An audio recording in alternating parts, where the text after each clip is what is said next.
Redemption, big pay-per-view Impact Wrestling here at Universal Studios Florida in Orlando. You had LAX, Santana Ortiz, lost the belts, T.J. Drake and Scott Steiner. Unbelievable Scott Steiner, Frankensteiner, 55 years old. The guy is just incredible. Redemption, Konnan, you weren't there. What's going on with you and LAX? That was a great match, much better than it should have been, or had any right to be, and it was great. You know, Steiner just breaking out that Frankensteiner off the third was ridiculous. Well, you know, we're in a storyline right now where I got taken out, and it's gonna get very interesting. And so, just check out Pop TV. I'm sure you will enjoy it. You've been now working with AAA again. Right. You mentioned that to me before. Just what was that like, just getting back with AAA and dealing with that and mending any fences if there were any fences to mend? Yeah, it was surreal because I left there under very acrimonious conditions like I do most places. I get mad, you know, and it's just a recurring theme in this industry. It's not getting bitter or sour grapes. Just, you know, since I've been here 30 years, I mean, almost all the promotions, they exploit the wrestlers, they mistreat them, and if you complain, they have ways of taking care of it by not putting you on TV, or you're always losing on TV, or they put you in stupid storylines, and it's kind of their way to keep you in check. I never thought I'd go back to AAA just because of the way I left.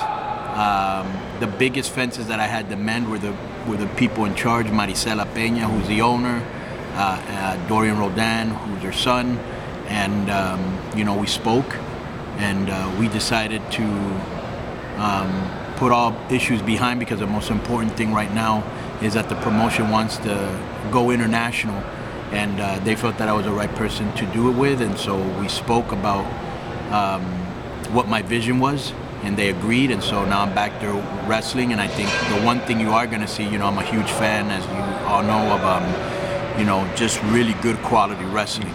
And so I'm going to bring a lot of really good wrestling to AAA, some guys from Impact, some guys from around the world, and just give you some really great wrestling, and then some characters that are very over, and a little bit of everything. I like to have a little bit of everything in my show, whether it's, you know, first match, I like it to be like a video game match, just guys going out there and just really doing everything, you know, that they can come up with.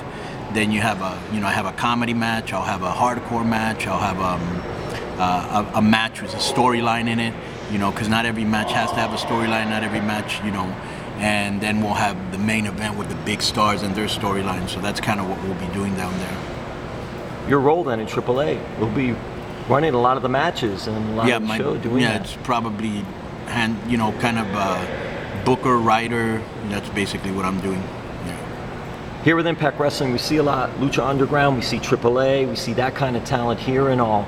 How exciting is that when you see talent like that getting chances here? Well, it's incredible, Jim, because as you know, in 1995, when we brought Lucha to the United States, I mean, the first time people saw it was when Worlds Collide, which is a pay-per-view, but not everybody saw it. Then we went to ECW, and we weren't there too long before WCW picked us up, and that's when we really went mainstream. And I remember when we first got there, you know, nobody knew about Lucha, what it was. You know, they didn't understand it. We were always kind of made fun of. They would talk about other matches while we were wrestling, and at that time only Mexicans were luchadors. You fast forward 20 years later, and the opening match of Impact is a Lucha Libre match with the fans shouting "Lucha, Lucha," which they wouldn't have done in '95, and then you know, a guy that I had a lot to do with his growth, Pentagon, wins the World Championship. You know, also Taya, who's from AAA, is here. So that's incredible to me. You know what I'm saying? Phoenix was here too. So that's incredible to me, how much it's grown, how people are now accepting Lucha, and kind of like the vision that I had back then is coming to fruition right now. So I'm super ecstatic.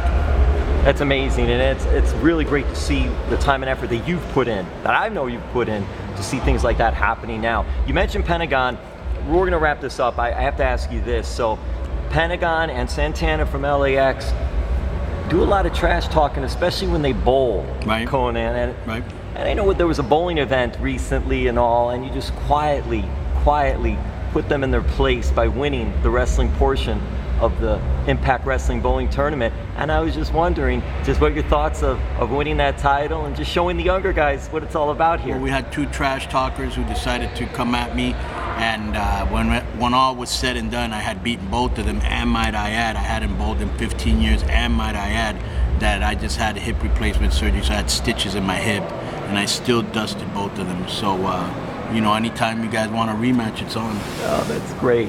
And lastly, Konnan, Diamante is making her return. See what happens and all. She's coming back from injury and all. Just what are your thoughts of Diamante and what she brings to the table?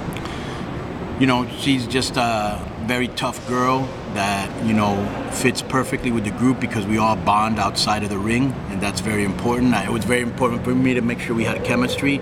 I don't want to just go into the ring and then outside of the ring nobody talks to each other. So we have a real good chemistry together, and I think that is shown when we're in the ring. I'm glad to have her back, and you know, I'm going to mentor her and help her as much as I can so she can be a big name in this industry. Konnan, thank you so much as always. Thank you, Jim. You've been a friend for many years, and I got nothing but respect for you. And you know, anybody that wants to check me out, my podcast is called Keeping It 100 on Westwood One. You can also check me out on Pop TV on Thursdays, and peace.